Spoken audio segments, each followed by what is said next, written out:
India is the most populous nation in the world after surpassing China in June 2023. With 1.4 billion people, India is big enough to have its own continent, even its own world. Because of her immense number, India shows a marked diversity, especially between its northern and southern regions, which pose the most interesting debate. So today, we'll be looking at India's incredible diversity through the differences between the north and the south.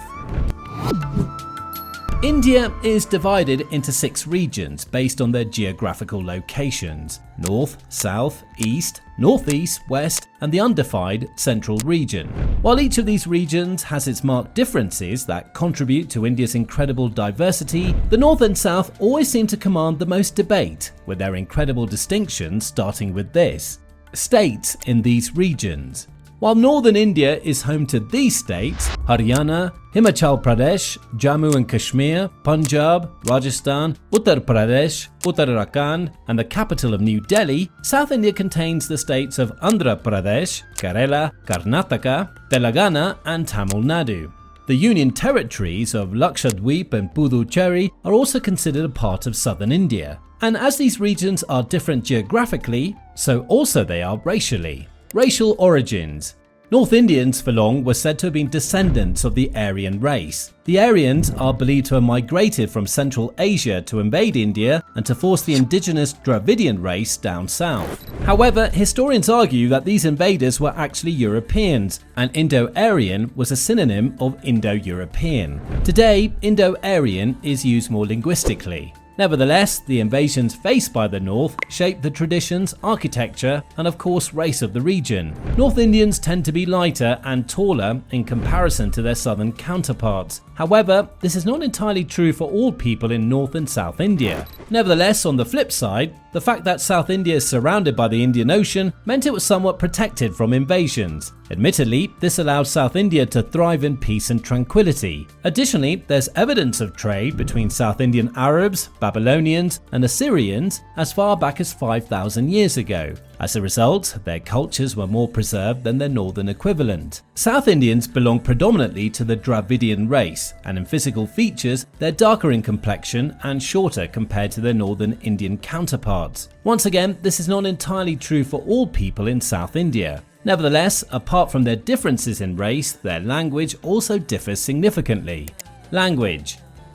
In northern India, the populace predominantly speaks languages belonging to the Indo-Aryan family. These languages include Hindi, Urdu, Punjabi, Bengali, Marathi, and Gujarati. Alongside English, Hindi is India's official language and the most widely spoken language in northern India. Its origins date back to 769 AD and about 425 million people speak it. On the contrary, South India speaks Dravidian languages such as Tamil, Telugu, Kannada, and Malayalam, dating back over 5,000 years. Additionally, these languages are spoken by over 240 million people. Telugu is spoken by 31.09% of South Indians, Tamil by 26.98%, and Kannada by 16.83%, according to the 2011 census. In terms of language, the dissimilarity between North and South India is so notable that a native of North India will be linguistically challenged in South India and vice versa. But at least these regions can come to a middle ground religiously, because the differences are not too much when it comes to their love for deities or lack thereof. Religion. Hinduism, which is the oldest religion in the world, is the most popular religion among northern Indians. In fact, over 80% of them practice Hinduism. In New Delhi, Hinduism is also the predominant religion, with almost 90% of its inhabitants followers of the Hindu religion. In states like Haryana, Himachal Pradesh, Rajasthan, Uttar Pradesh, and Uttarakhand, Hinduism is also the predominant religion. Nevertheless, aside from Hinduism, northern Indians also practice other religions, including Islam, Buddhism, Christianity, Sikhism, Judaism, and Zoroastrianism. The population of the Union territories of Jammu and Kashmir is primarily Muslim, while the majority of Punjab residents are Sikhs. Similarly, Hinduism is widely practiced across the length and breadth of South India, with roughly 84% of the populace devotees of the Hindu faith. The Hinduism practice in the south is also known as Dravidian Hinduism, and the Hindus in South India are adherents of various branches of Hinduism, including Vaishnavism, Ayavavism, Shaktism, and Shaivism.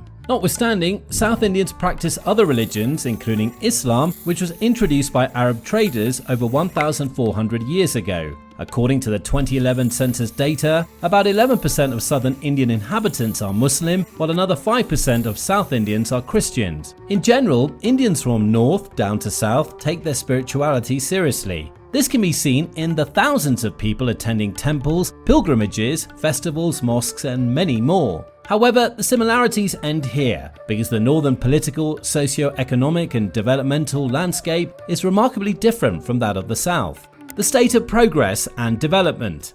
North India compared to South India is vulnerable to poverty, illiteracy, overpopulation, poor healthcare, and poor representation of women in the political scene. Furthermore, according to the 2020-21 data, the gross domestic product per capita of Northern India is low compared to its South Indian counterpart. In sharp contrast, South India has a much higher GDP per capita, much lower poverty, much better healthcare, a better educated populace, and is considered more developed than its North Indian counterpart. Be that as it may, the stark difference between both regions was not always that way. The strides taken by the state government of South India after independence were imperative in tilting the scales of prosperity in favour of the South. These strides include bringing education to the forefront of societal development, providing adequate healthcare and basic social amenities, providing high-speed internet, and creating an enabling environment for businesses to thrive. For example, the Hyderabad Information Technology Policy implemented in the South successfully attracted international tech investors like Microsoft. Additionally, South India's economic growth can also be attributed to a low birth rate, strong political competition, and inclusion of women in the political space. Similarly, the northern and southern food is noticeably dissimilar. Food cuisine.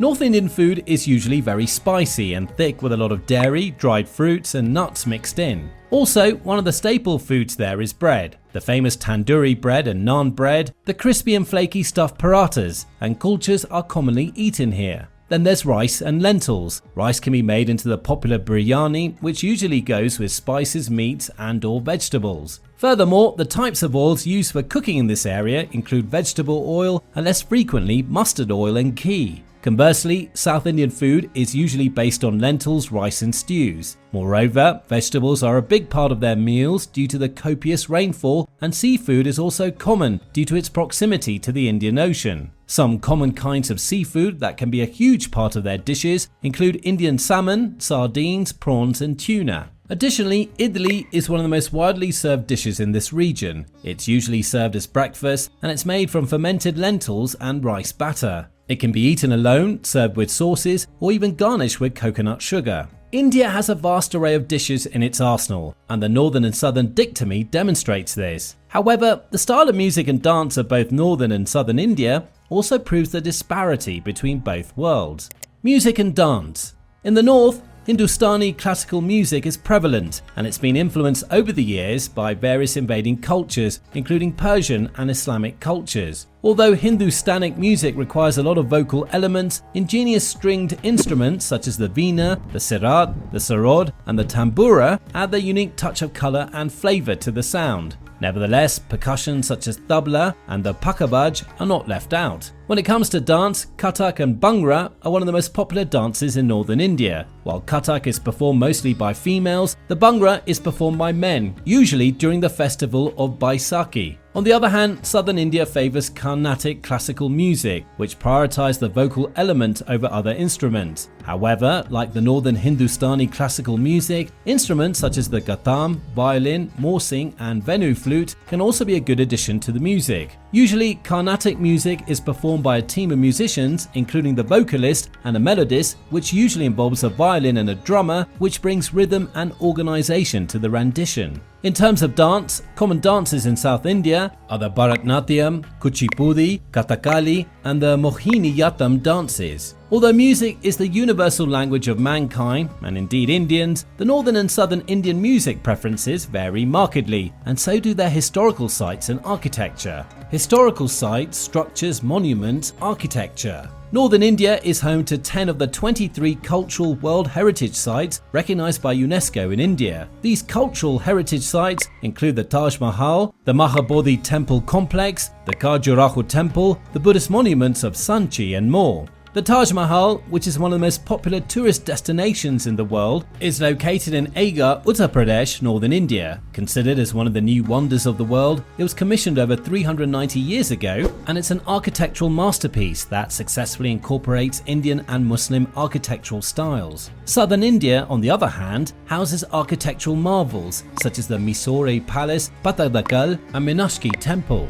The Pattadakal site is located in Karnataka, and it's home to multiple temples which are built in a way that perfectly reflects a rich blend of the Dravidian and Nagara architectural styles of the Chalukya dynasty. The Meenakshi Amman Temple in Madurai also showcases Dravidian architectural mastery. It dates back to the 4th century CE, and this majestic monument is dedicated to the union of the goddess Meenakshi and the god Sundareswarar. Clearly, there's a distinct divide between northern and southern regions' architecture. Northern architecture draws inspiration from multiple influences, while South Indian architecture is more aboriginal.